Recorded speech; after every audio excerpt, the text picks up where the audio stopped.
какая цена была в этом году? В этом году цена где-то около 1400, и начала она резко спадать, ну, как соответственно рынок. Минимальная цена в этом году именно на дюк 500 рублей была. Да. Вот такие саженцы, это вот 30-литровых. В принципе, вот этого саженца хватает на 5 лет. Все территории 4 гектара, голубики 1,5 и малины 2,5 гектара. Идет блюкроп, потом дюк и в основном единственный сорт это у нас дюк и блюкроп. Потом еще бонус.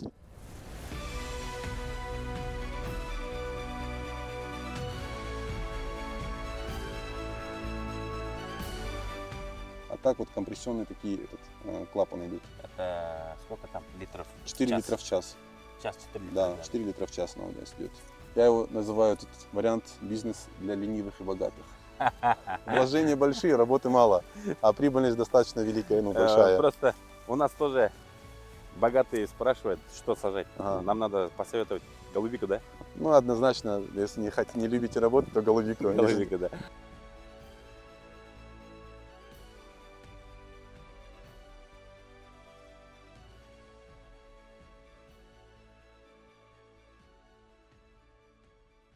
Салам алейкум туғандар. Біз бүгін Кабардино-Балқарияға келдік.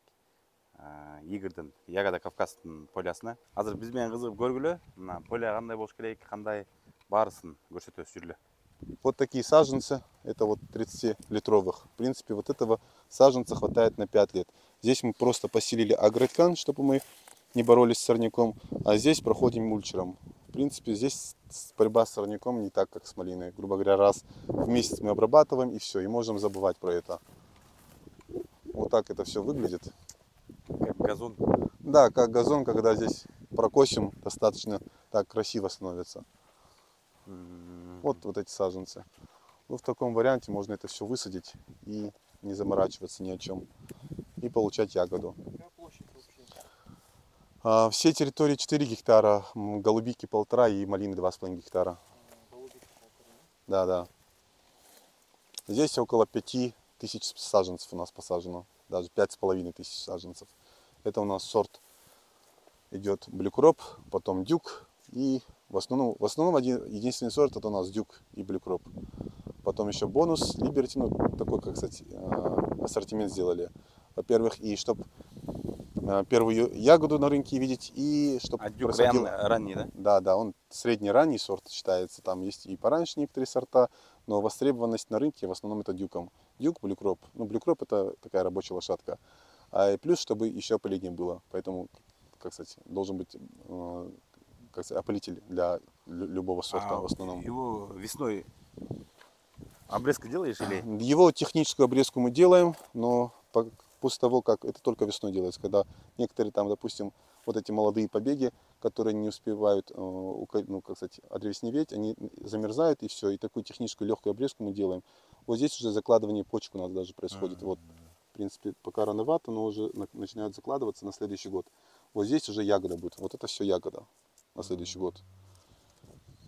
А вот эти весной надо будет убрать, да? Некоторые, да, убрать, так сформировать как крону, вот как дерево формируют. Да. Да, то же самое получается. Некоторые лишние убираем. Формировку делаешь, да? Да, да, формировку делаем и все.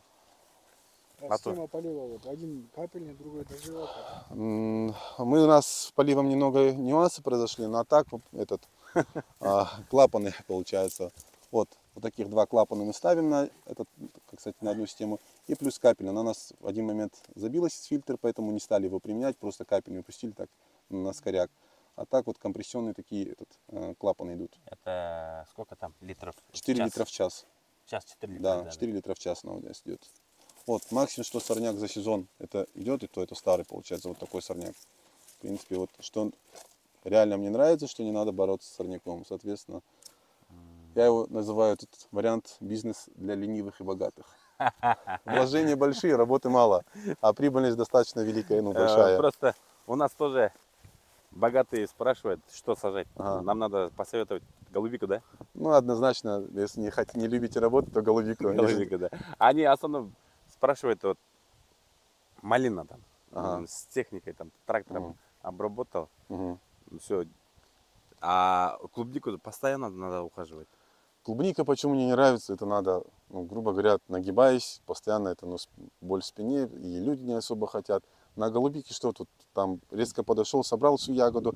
Тем более там не весь сезон надо ее собирать, да, как сказать, через день, допустим, как малину, либо клубнику каждый день, да. Это получается дюк, условно, там 3-4 раза собираешь за весь месяц, и все, на этом заканчивается у тебя сезон. Месяц дает, да? Да, да, да. У нее как, ну, аналог, грубо говоря, черная смородина. Вот как черную смородину вы собрали, потом еще чуть-чуть дособирали. То же самое и здесь. Здесь не надо каждый день ходить и каждый поспевшую ягоду собирать. Туғанда сезон бойынша жана сезон бүткөнгө чейин клубника малинаны чогултуп жүрө бербей, голубика отурсаңар, голубиканы бир 2-3 жолу тереткезиңер.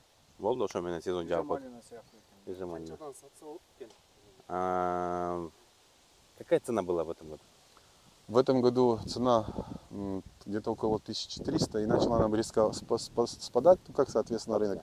Минимальная цена в этом году именно на дюк 500 рублей была. Да. А так опускалась, конечно, и ниже, там до 300 рублей. Да, Но, да. Было, да. да, поэтому все зависит от сорта, от калибра, там очень все это разнится и где продавать. Пока белорусский рынок у нас не просыпается, у нас цена держится. Только как только у нас с Беларуси начинают завозить там большие объемы, сразу рынок падает. Но у нас, грубо говоря, у нас еще немного, там процентов 20-30 остается, когда то Беларусь начинает завозить. Соответственно, мы не особо конкурируем друг с другом. С Белоруссией, да? Да, поэтому Беларуси, южный регион, они, как сказать, выигрывают в этом плане Беларусь по климату. поздно выходит, да? Да, да, да.